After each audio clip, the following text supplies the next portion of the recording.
अस्सलाम वालेकुम। आज हम एक ऐसी दस्तावेज़ को देख रहे हैं जो अमेरिका और ईरान के ताल्लुकात के एक आप कह लें काफ़ी नाजुक पहलू का जायज़ा लेती है। मेरा मतलब है मुमकिना फ़ौजी तसादुम का ख़तरा। जी, ये वाकई एक अहम मौजू है। तो हमारे पास जो ये मवाद है ये देखता है कि क्या चीज़ें हैं जो यानी इस कशीदगी को बढ़ा सकती हैं, वो मुहर्रिकात क्या हैं और फिर इसके नताइज क्या हो सकते हैं। बिल्कुल। तो आज कोशिश ये है कि समझें कि इस दस्तावेज़ के हिसाब से असल खतरात क्या हैं और वो कौन से बड़े सवाल हैं जिन पर गौर करना ज़रूरी है। सही। तो चलें यहीं से शुरू करते हैं। वो क्या हालात हो सकते हैं जो मतलब बात को बिगाड़ दें। दस्तावेज़ में दो खास चीज़ों पर जोर दिया गया ना। जी हाँ, एक तो ये कि अगर इसराइल वो ईरान की जौहरी तंसीबात पर हमला कर दे, अच्छा, और दूसरा ये कि ईरान खुद वो जौहरी हथियार बनाने की सलाहियत के बहुत ही करीब पहुंच जाए। यानी ये दो मेन ट्रिगर्स हैं। जी, और ये सिर्फ ऐसे ही नहीं कहा गया, दस्तावेज इन्हें हकीकी इम्कानात के तौर पर देखती है जिन पर पॉलिसी बनाने वालों की नजर है। सही। और खास तौर पर यह बात कि ईरान कितना करीब पहुंचे तो खतरा समझा जाएगा, ये खुद बड़ा पेचीदा सवाल है। इससे सूरत हाल की नज़ाकत का अंदाजा होता है। बिल्कुल। अच्छा, तो ये तो हो गए वो चिंगारियां जो आग लगा सकती हैं, लेकिन असल सवाल तो ये है कि अगर खुदा न खास्ता ऐसा कुछ हो जाए तो फिर क्या। दस्तावेज कौन से वो बड़े मुश्किल सवाल उठाती है। देखें, दस्तावेज कई गहरे सवाल पूछती है, आसान जवाब नहीं है उनके। पहला तो, क्या अमेरिका बराह रास्त इस जंग में शामिल होगा? ये तो बहुत बड़ा सवाल है। जी हाँ, ये कोई तयशुदा बात नहीं है।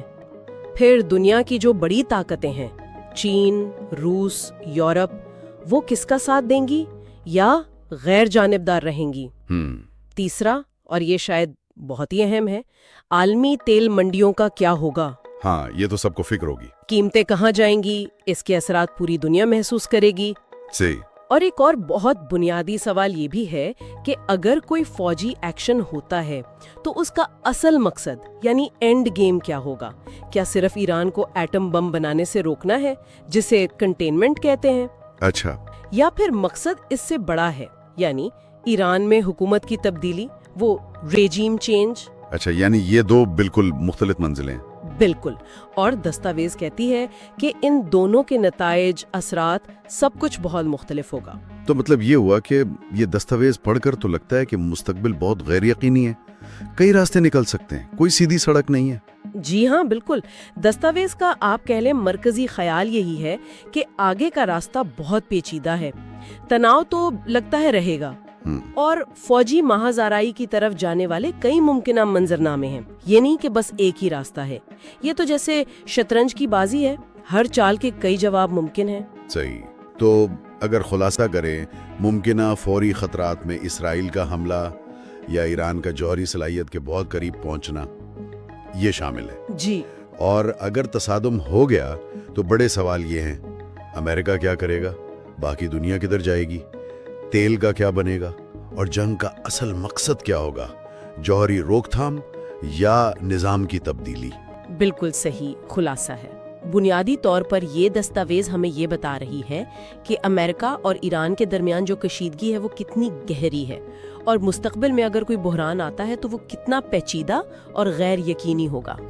मामलात वाकई नाजुक हैं। जी हाँ, लेकिन आखिर में एक नुक्ता शायद सोचने के लिए छोड़ा जा सकता है जी। वो ये कि इन तमाम फौजी इम्कानात, आलमी ताकतों के किरदार और जंग के मकासद जैसे बड़े सवालों के बीच क्या कोई ऐसा गैर फौजी पहलू है, मसलन सिफारतकारी या अवामी सतह पर राब्ते या इक्तिसादी मजबूरियां, जिसे शायद इस कशीदगी को कम करने के हवाले से उतना नहीं देखा जा रहा, या क्या सारी तवज्जो सिर्फ मुमकिन टकराव पर ही मरकूज